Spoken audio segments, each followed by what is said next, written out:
Baik, terima kasih Pak atas tugas yang diberikan. Di sini saya akan melakukan presentasi review jurnal dengan judul jurnal yang saya pilih yaitu Ketosan Tripolyphosphate CSTPP Synthesis Through Cross-Linking Process, The Effect of Concentration Towards Membrane Mechanical Characteristic and Urea Formation. Dengan penulis yaitu Retno Aryadi Luciana bersama kawan-kawan. Baik, topik pembahasannya yaitu ada pendahuluan, metode penelitian, hasil dan kebaruan penelitian, serta kesimpulan. Yang pertama, pendahuluan. Pada bagian pendahuluan, penulis membahas tentang teknologi membran, di mana teknologi membran merupakan suatu metode pemisahan yang saat ini sedang gencar untuk dikembangkan. Hal ini dikarenakan teknologi membran memiliki beberapa kelebihan seperti bekerja dengan prinsip mekanisme pengayakan, difusi larutan yang baik, tidak perlu senyawa aditif, dan dapat bekerja secara isotermal di suhu kamar dan suhu rendah.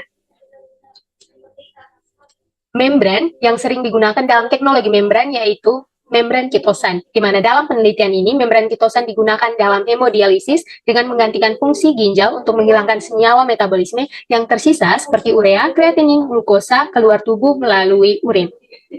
Membran ketosan sendiri harus memiliki beberapa karakteristik tertentu, seperti yang pertama pori-pori kecil merata, kuat secara mekanis, memiliki gugus aktif dan reaktif. Ketosan sendiri dipilih dalam proses pembuatan membran dikarenakan ketosan memiliki beberapa kelebihan, seperti poliatomik, tidak beracun, imunogenik rendah, biokompatibel, atau jika berada dalam suatu lingkungan fisiologis, ketosan tidak mempengaruhi lingkungan tersebut secara signifikan dan biodegradable atau dapat terurai di alam secara alami oleh mikroorganisme. Di samping kelebihan-kelebihan tersebut, ternyata ketosan memiliki beberapa kelemahan seperti membran yang kurang berpori, karakteristik mekanik yang kurang atau rapuh, resistensi yang lemah saat ditarik dan ditegang, kurangnya sisi aktif yang berfungsi sebagai zat pengikat senyawa target. Untuk itu, diperlukan beberapa solusi untuk mengatasi permasalahan tersebut. Solusi yang ditawarkan dan saat ini sedang gencar untuk dikembangkan yaitu metode cross-linking. Cross-linking sendiri adalah proses kimia yang menghubungkan rantai polimer yang satu dengan rantai polimer yang lain melalui ikatan kovalen membentuk jaringan 3 dimensi yang lebih stabil. Ketosan dalam kondisi asam lemah dapat membentuk lapisan tipis membran yang menjadikan ketosan sebagai pilihan terbaik untuk aplikasi membran ramah lingkungan. Pada proses ini, ketosan di cross-linking dengan trifolifosfat atau NATPP. Natrium tripolifosfat ini digunakan atau dipilih karena natrium tripolifosfat merupakan penghubung tauc silang yang baik atau penghubung silang ionik yang memiliki 3 gugus fosfat yang dapat memfasilitasi ikatan silang ketosan yang digerakkan secara kinetik dalam media berair dalam kondisi fisiologis. Jika kita lihat pada struktur ketosan di sini, ketosan memiliki 2 gugus reaktif yaitu gugus NH2 dan OH yang mudah diprotonasi dan disubstitusi dengan senyawa lain melalui proses ikatan silang atau okulasi. Nah, ketosan dihubungkan dengan trifolifosfat atau natrium trifolifosfat untuk meningkatkan sisi aktif yang dapat mengikat urea melalui pembentukan ikatan hidrogen. Nah, proses ikatan silang dimulai dengan penambahan asam kuat sebagai katalis sehingga NH2 ini akan terprotonasi atau akan berubah menjadi NH3+. Kemudian NH3+ ini yang akan mengikat ionotropik dengan ion negatif dari trifolifosfat, yaitu PO4 3- dari trifolifosfat. Baik, dalam kondisi senyawa trifolifosfat ini akan berada dalam keadaan fosfat, namun dalam keadaan pH basah akan ada ion OH- dan ion fosfat dalam sistem larutan. Nah, hal tersebut itu akan menyebabkan persaingan antara 2 ion yang berinteraksi dengan ketosan NH3, sehingga terjadi pengikatan atau penggabungan dari trifolifosfat dan ketosan. Nah, pada penelitian ini, cross-linking digunakan dalam pembuatan membran untuk mengeliminasi urea. Ada metode penelitian. Nah, pada tabel kita lihat ini merupakan rasio dari gabungan ketosan dan natrium trifolifosfat dalam proses cross-linking.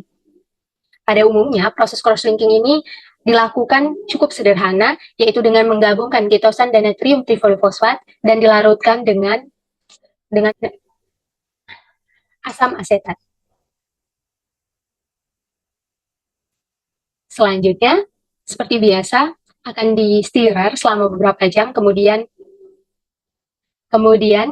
akan disimpan sebagai CSTPP atau gabungan atau larutan yang telah di cross linking antara kitosan dan natrium trifolifosfat.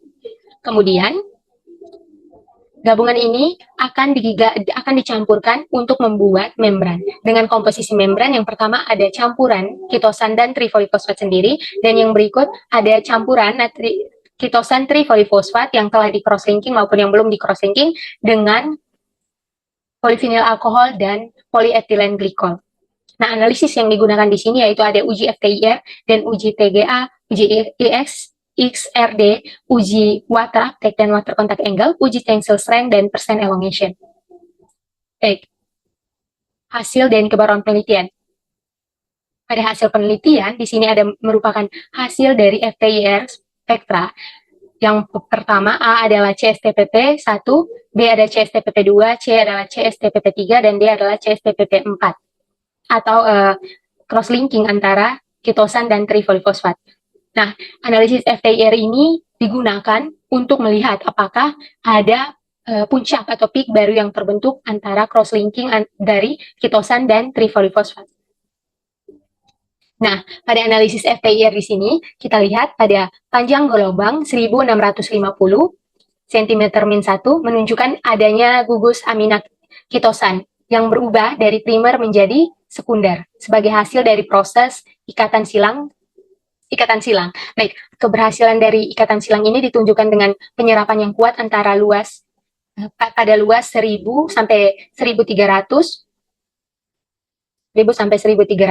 cm-1 ada dua puncak penyerapan kelompok MenPO3 satu puncak pada 1165 cm-1 dan satu lagi pada 1095 cm-1.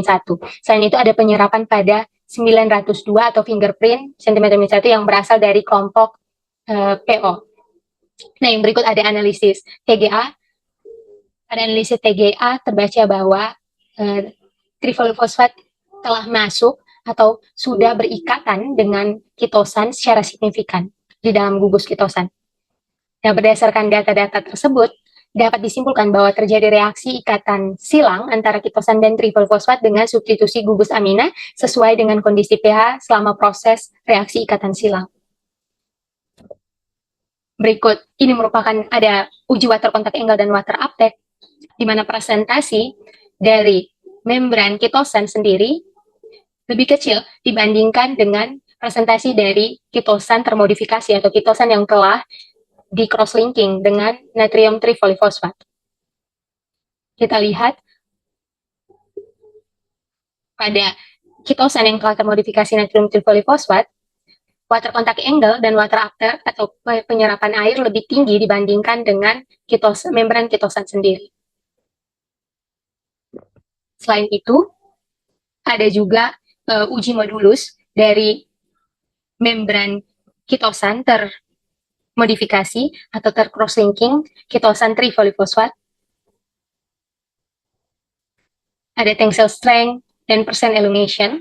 Dilihat bahwa kuat tarik dari membran kitosan ini dia lebih kecil dibandingkan dengan kuat tarik dari membran kitosan termodifikasi atau tercross-linking.